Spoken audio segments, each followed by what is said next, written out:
So special considerations look alike, sound alike, LASA medication.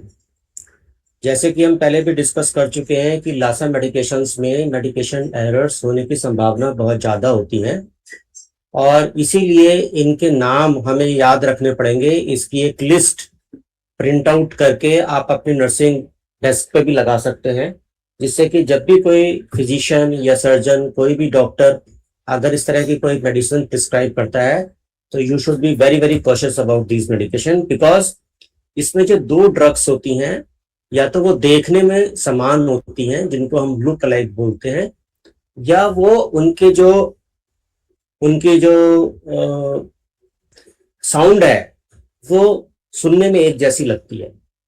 ठीक है, तो these are look alike, sound alike drugs.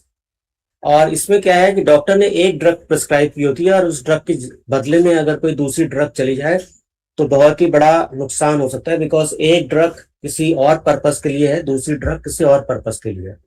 यहाँ पे मैं 3-4 एग्जाम्पल्स तो आपको बता देता हूँ और बाकी एग्जाम्पल्स भी आप लोग देख लेंगे और थोड़ा सा गूगल भी कर सकते हैं इन सब चीजों को देखने के लिए। तो first of all look alike, sound alike drugs में पहला एग्जाम्पल है हाइड्रोक्साइन एंड हाइड्रोलाजीन। हाइड्रोक्साइन जो है ड्रग वो एंजाइटी के लिए दी जाती है। अगर किसी पेशेंट को नर्वसनेस है, एंजाइटी है, घबराहट है, उसके लिए दी जाती है। और हाइड्रोजीन ये पेशेंट को ब्लड प्रेशर को कम करने के लिए दी जाती है। तो आप सोचो अगर किसी पेशेंट को एंजाइटी है, आपने एंजाइटी की दवाई लिखी है, तो एक तो उसको एंजाइटी की दवाई नहीं मिलेगी अगर आपने हाइड्रोक्सिन की जगह हाइड्रोलाजीन दे दी, और दूसरा उसका बीपी और कम हो जाएगा because you have given the medicine for blood pressure to decrease the blood pressure. तो एक तो उसका जो एंजाइटी था वो कम नहीं हुआ because you have not given the hydralazine, और दूसरा उसको नुकसान भी हो गया, उसका ब्लड प्रेशर कम हो गया because you have given the wrong medicine to this patient. Second example है फेंटेनिल। फेंटेनिल जो है ये एक नार्कोटिक ड्रग्स है, पेन कंट्रोल करने के लिए दी जाती है।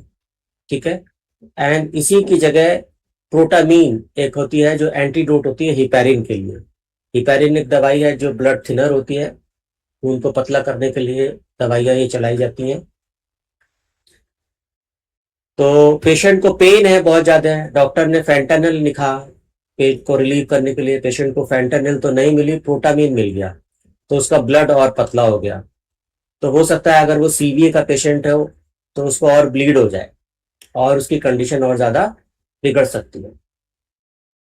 तीसरा एग्जाम्पल है मेट्रोक्लोप्रोमाइड। एंटी इमेटिक होती है, ये उल्टी कम करने के लिए दी जाती है। ठीक है, और इसके जो लुक लाइक साउंड लाइक में इसका जो कॉम्बिनेशन है वो ऑक्सीटोसिन से है, जो कि यूट्राइन कॉन्ट्रैक्शन दी जाती है डिलीवरी के बाद, यूट्रस को कॉन्ट्रैक्ट करने के लिए ये मेडिसिन दी जाती है।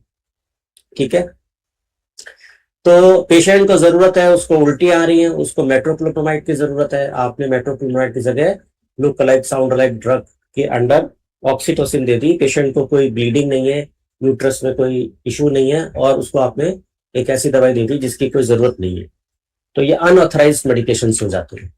ठीक है, तो इसी तरह से ये कई सारे एग्जाम्पल्स हैं, अगर हम सारे एग्जाम्पल्स डिस्कस करेंगे तो टाइम बहुत निकल जाएगा। So I would request you all to go through the Google and take out a list of look-alike, sound-alike drugs and write against each drug that this drug is used for which purposes। जैसे मैंने यहाँ 2-3 examples आपको लिख के दिखाए हैं, ऐसे ही आप भी लिख सकते हैं कि ये दवाई किस पर्पस के लिए है, ये दवाई किस पर्पस के लिए है, सो दैट कभी भी इसमें से कोई सी भी दवाई अगर लिखी जाती है तो आप उसको क्रॉस चेक कर लें। ठीक है, तो ये बहुत सारे एग्जाम्पल्स हैं, इसको अगर हम सारा पढ़ेंगे तो टाइम बहुत निकलेगा।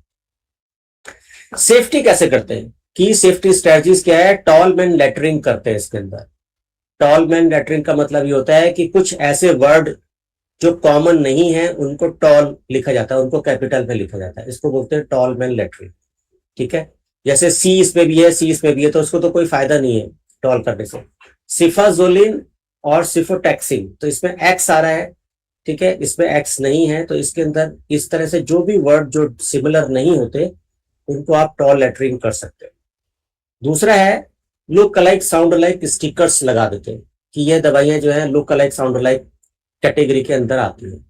तीसरा है डिस्टिंक्ट सेपरेशन, इनको जब भी रखना होता है, चाहे वो फार्मेसी में रखना हो, चाहे वो वार्ड के अंदर रखना हो, पेशेंट के साइड में रखना हो, नर्सिंग स्टेशन पे रखना हो, इनको दो डायगनल कॉर्नर्स में रखा जाता है। अगर एक मेडिसिन इधर रखी है तो दूसरी मेडिसिन इधर रखनी पड़ेगी, बिल्कुल अपोजिट डायगनल। ठीक है। और चौथा जो इनको प्रिकॉशन हमें लेनी पड़ती है, मेडिकेशन एरर ना हो, उसके लिए हमें इसको डबल चेक करना पड़ता है। ठीक है, कि एक बार आप स्पेलिंग देख लें, एक बार आप दवाई देख लें, पेशेंट का नाम देख लें, सो दैट किसी तरह से भी रॉन्ग मेडिसिन पेशेंट को ना जाए।